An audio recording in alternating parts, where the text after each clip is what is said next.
So tell us about your book. What inspired you to write a slap book?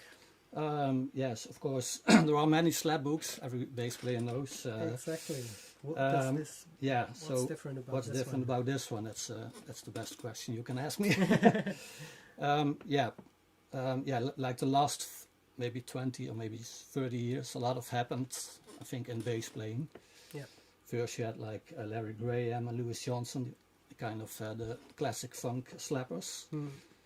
But yeah, then you have like Mark King, Stu Ham, and after that Victor Wood and Michael Manring, all that kind of players, and they each brought his own thing to the slap bass, I think. And that's not something that's like well documented. Yeah. There are some books who do like who do that, but yeah, I thought I have to make something out of it, and also I tend to make a lot of techniques myself, and try to mix that with all the other new stuff. Great. And also because I play a lot of fingerstyle on bass also, and that can easily be translated to slapping also. Yeah. Like things like with the 3-finger technique that Damien Erskine is using, for example. Yeah. You can easily translate it to slapping. So and that's one thing, and I also started incorporating my ring finger. So that's not what most people do with slapping. Explain how. Yeah, like you have this normal slapping with 3 fingers. Yeah. Like this, but you can also introduce like this one, like doing with 3 fingers. Like for example, if you play, sorry.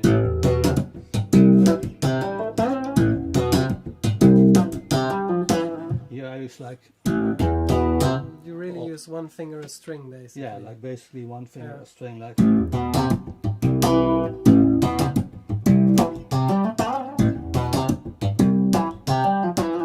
Like that kind of things, and that opened for me. It opened a lot of doors. Yeah. Because you get like different patterns which you wouldn't have thought of when you just play with 1 finger or 2 fingers.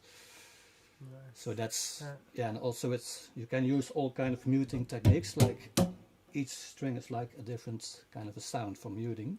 Yeah. And that also comes in really handy when you play with 4 fingers. Yeah. So yeah. And you get groups of 4, which is depends on how you place it.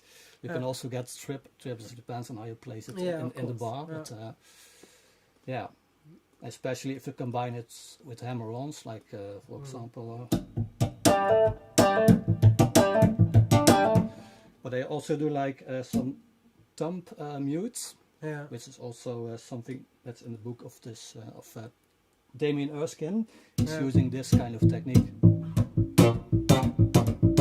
So instead of 2 times, you can play. Wait, put it delay off. So you don't have to use as much effort. Yeah. And if you combine it with 3 fingers, you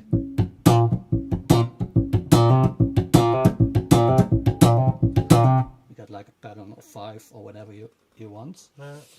And then when you use the ring finger again, you get even more complicated patterns, but it doesn't have to sound complicated. So that's one thing, but there are a lot of more topics, of course. But no, actually, what I really like is that you're saying you're kind of showing the differences between all the different slap styles, because I had one book about slapping, and the only thing that was like, oh yeah, there's 3 ways to slap the bass. You can have the thumb up, thumb down, or thumb parallel. Everything else is the same. Yeah. And now we get the thumb up, thumb down, double thumb, and double pluck, triple pluck. Yeah, exactly. Yeah. One other thing was like this double thumb thing that Victor Wooten is known of. Yeah. I had some trouble getting that. So I made it my own by playing only with the thumb and then the index finger on the same string. Like this. So Nice. Instead of doing the thumb thing, which I've always found hard to Yeah. get a good sound, I found that this works much better for me, and also for some students who are trying double thumb things and they never could get it right. Do you So happen that- to know Ed Bateman? Who? Ed Bateman. No. He was on the show in 2021, and he's got this website, World Music Method, Okay. where he teaches world music and has teachers for every instrument. He does the bass courses, Yeah. and he basically focuses on African bass. Okay. Cool. And exactly what you just described with thumb and finger on one string or on various strings. Yeah. It seems to be a very standard way of playing African music, where it's less two fingers, it's more thumb and index. Yeah. So I thought Yeah. it was, To me, it made more sense, and I get a Yeah. better sound that way. there's a market in Africa for your slap bass pick. Yeah. Yeah. Also because I was playing like this with the Yeah, fingers, like this. It's exactly the same as doing this. Like this, you see. yeah, So, yeah, I can get faster that way than with double thumb, and also get a better sounding. yeah. I had a, So, yeah, and it's really close to like rhythm guitar when you play with the pick. yeah, You kind of play the same kind of stuff. So when you're playing up and down with the plectrum, it's like up and down playing with the thumb and index finger up. You can really translate also pick playing patterns or yeah. Nice. So that's and a lot of more topics, of course. Yeah. So one other thing is like you have this cross hammer on like this, but I also do it like in a reverse. I'll only play with thumb like this, and Let me stop you there. I totally get what you're doing there. I'm not sure everyone on the other end I of don't the want to screen. everything. Yeah.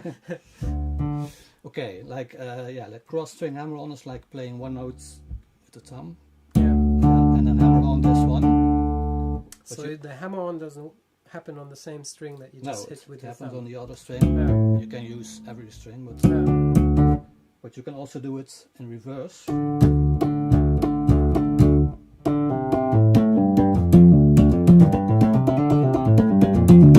Like this, you do like that's like reverse.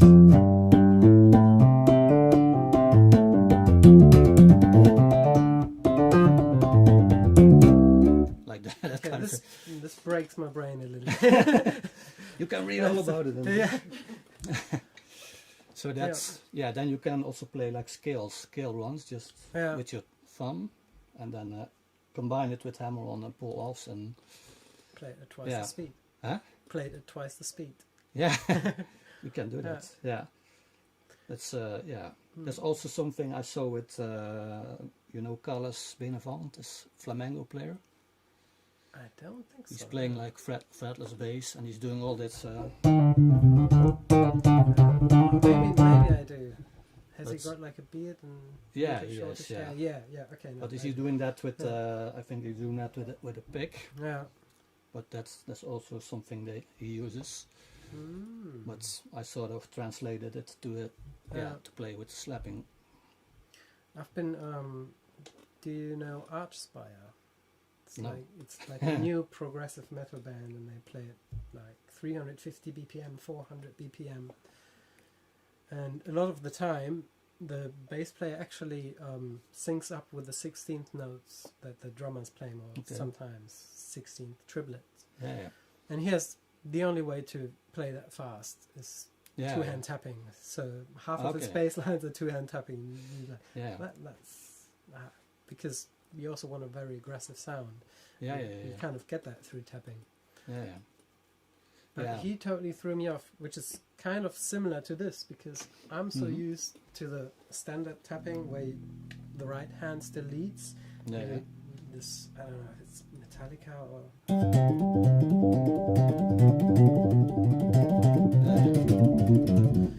Yeah. And here's this thing where he starts with a hammer on in the left hand. Yeah, So yeah. the left hand is leading, and then he just does a hammer on pull off.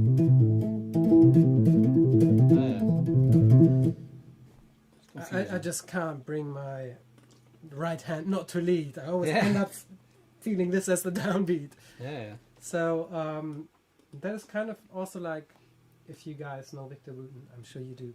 He's got this one exercise which he calls rhythm displacement, I believe. Oh yeah. Where you play a song to a riff to a metronome, and then you just displace it by a 16th note. Yeah. Take a break, or you just do it in real time. Yeah. So in a way you get 16 bass lines for the price of one, because always another note falls on the first beat. Yeah. And I do that a lot in the book also. Like, exactly, that it helps. totally so changes much. the feel of the groove. And That's it really cool. makes, at least to me, what it helped for me was to really point out where's your weakness, like what is kind of movement that works with a heavy downbeat, but then if the first note is not the heavy downbeat, the tightness falls apart. And it's like, oh yeah, okay, all the downbeats are right on time, and everything in between is kind of slurring along. And then all of a sudden, the second 16th notes now has to really be down on it. Yeah, you get a real different groove that way, and also changing like 16 notes to triplets. Then it can also change the total feel of the groove, but still keeping the same notes and that kind of thing. I like that a lot, that kind of stuff. So, in case you are interested, see the comments are going.